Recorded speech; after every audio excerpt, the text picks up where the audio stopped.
Là, ils sont allés jusqu'à réussir à faire scanner la carte sur le smartphone de la victime, ce qui fait qu'eux réussissaient à cloner cette carte et à ensuite, dans les magasins, payer avec cette carte sur leur smartphone. Bonjour Benoît Grunemwald, Bonjour Jérôme. expert cybersécurité chez EZ. On se retrouve régulièrement en partenariat avec EZ pour faire le point sur la cybersécurité et la cybermalveillance aussi, malheureusement. Mais d'abord, Benoît, un petit bilan. Finalement, ces Jeux olympiques et paralympiques, à propos desquels on avait énormément de craintes, on s'attendait à une espèce de cataclysme cyber. Et bien finalement, surprise, ça s'est plutôt bien passé. Effectivement, médaille d'or pour tous ceux qui ont défendu les Jeux Olympiques. C'est un travail qui a été complexe, complet, notamment, et qui a demandé un grand nombre de coopérations entre des forces publiques, des forces privées et tous les acteurs qui ont fait que les JO ont pu se tenir sans grands événements de cybersécurité majeurs. Est-ce qu'on peut dire que s'il n'y a pas eu d'attaque ou que les attaques ont bien été contrées ? Alors, l'ANSSI recense 548 événements de sécurité qui comprennent à la fois des signalements, mais également des incidents avérés chez des bénéficiaires ou des organisations. Et donc, on a les deux. Je me souviens, avant les JO, que l'ANSSI avait mis à disposition des kits pour pouvoir s'entraîner, notamment à travailler ensemble, mais également à réagir en cas de cyberattaque. Et je dirais, force est de constater que cela a bien fonctionné et que à la fois les autorités et puis les organisations parties prenantes ont fait chacune leur travail. C'est une bonne nouvelle parce que ça montre que finalement, quand il y a une mobilisation, une prise de conscience et une préparation, eh bien, on arrive à faire face à la menace. Donc l'ANSSI, qui est, on le rappelle, l'Agence nationale de sécurité des systèmes d'information. Tout à fait. L'Agence nationale. Alors, cela dit, Benoît, après les JOP, les affaires reprennent, ou elles continuent, si on peut dire. Et vous avez détecté un nouveau type d'arnaque qui est quand même assez inquiétant. De quoi s'agit-il ? Oui, cet été, nous avons découvert des menaces qui visaient les utilisateurs d'Android et de iOS sous deux formes qui sont liées chacune à la récupération soit de données personnelles, soit de données bancaires et qui visaient donc à récupérer nos informations pour pouvoir commettre des usurpations de données bancaires. Alors, de quelle manière ? Quel est le mode opératoire ? Alors, le premier mode opératoire vise à récupérer les données NFC de la carte bancaire. Les données NFC, c'est ce qui nous permettent de payer sans contact. Alors, avec les limites que l'on connaît, 50 € et un nombre restreint dans la journée ou sur une période. Mais le cybercriminel se faisait passer pour une banque. Ça s'est passé en République tchèque. Se faisait passer pour une banque, envoyer des SMS ou proposer des publicités malveillantes, notamment sur Facebook. Une fois qu'il avait attraper sa victime, il lui envoyait une URL, un lien web, qui lui permettait d'installer une application, donc ce que l'on appelle PWA, Progressive Web Application, c'est-à-dire qu'en fait, c'est une application qui n'a pas besoin de s'installer pour fonctionner.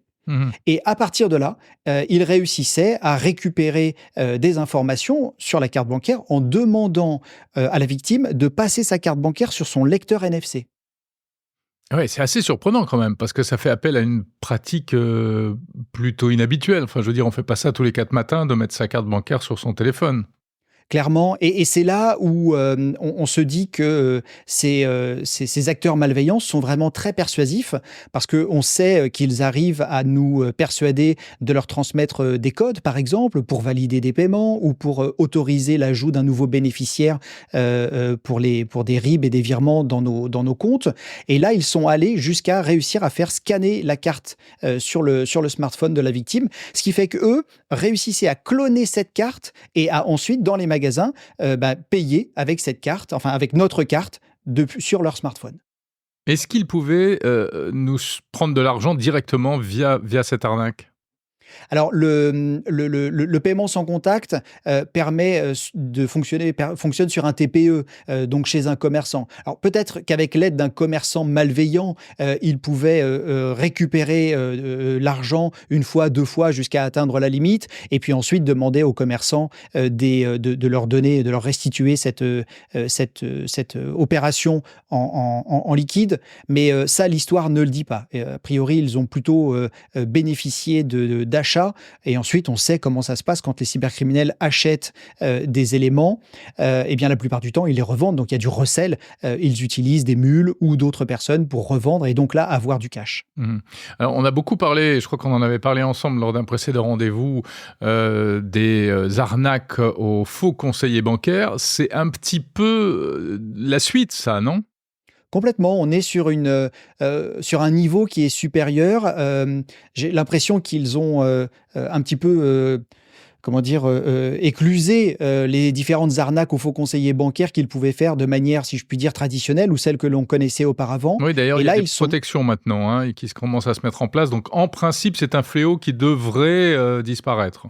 Oui, en tout cas, ça devrait fortement s'amenuiser. Effectivement, maintenant, si vous faites un virement ou si vous ajoutez un nouveau destinataire pour un virement, eh bien, on va vous demander si vous n'êtes pas en ligne avec un conseiller bancaire ou avec un proche. Et si c'est le cas, eh bien, l'application va bloquer ou va vous demander de réessayer plus tard.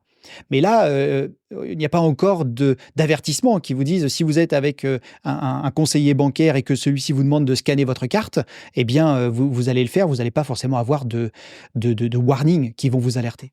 Donc, c'est un mélange entre ce qu'on appelle de l'ingénierie sociale, donc de l'humain. Il faut trouver les mots, les bons messages, être persuasif, et de la technologie. Oui, complètement. Et on voit bien que l'ingénierie sociale est au cœur des problématiques. D'ailleurs, le mois de la cybersécurité qui commence en octobre 2024 aura pour thème l'ingénierie sociale. Benoît, donc ça concernait quel type de public, dans quel pays, sur quel type de téléphone? Eh bien, cela concerne à la fois des utilisateurs sur Android et iOS. Et cette recherche a été menée en République tchèque. Donc, pour l'instant, heureusement, contenue à un seul pays. Alors, 3 banques ont été ciblées, mais contenues sur un seul pays. Et malheureusement, les utilisateurs Android sont toujours les plus ciblés et sont ceux sur lesquels les cybercriminels vont se pencher en priorité. Oui, j'en parle au passé, mais rien ne dit que ça ne va pas se reproduire, ce type d'attaque, et rien ne dit qu'on ne verra pas arriver ça chez nous également. On peut voir ça comme une sorte de proof of concept en anglais, une preuve de concept, c'est-à-dire qu'ils ont testé cela. Alors, ils ne sont pas passés sous les radars, fort heureusement, mais ils ont testé cela a fonctionné et on peut effectivement se demander à quel niveau cela va se déployer. L'avantage du fait qu'ils aient été trouvés, c'est que aujourd'hui les banques et le GIE carte bancaire et tous les opérateurs bancaires sont au courant de cette nouvelle possibilité. Donc, il y a fort à parier qu'ils soient déjà tous en train de plancher sur des contre-mesures. Benoît, encore une question. Comment est-ce qu'on arrive à découvrir ce type d'arnaque? Alors, c'est à la fois complexe et une fois qu'on est rentré dans des mécanismes, c'est assez facile.